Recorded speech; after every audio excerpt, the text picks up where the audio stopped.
একবার সুবহানাল্লাহ পড়লে আল্লাহর নবী বলছে উহুদ পাহাড়ের চাইতে ভারী নেকি হয়। কয়বার পড়লে? সুবহানাল্লাহ একবার। নবীজি বলছে আযামু মিন উহুদ, উহুদের চাইতে ভারী নেকি। একবার সুবহানাল্লাহ বললে নবীজি বলছে নাখলাতুন ফিল জান্নাহ। সুবহানাল্লাহ, নবীজি বলেন একবার সুবহানাল্লাহ পড়লে ইমানদারের জন্য জান্নাতে একটা খেজুর গাছ রোপণ করা হয়। একবার পড়লে কত সুযোগ ছিল।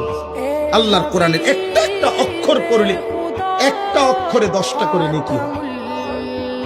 নবীজি হিসাব করে বুঝাই দিয়েছেন, ভাঙ্গা বলে দিয়েছেন যে আলিফ লাম মিম, এখানে একটা অক্ষর না বরং 3টা অক্ষর।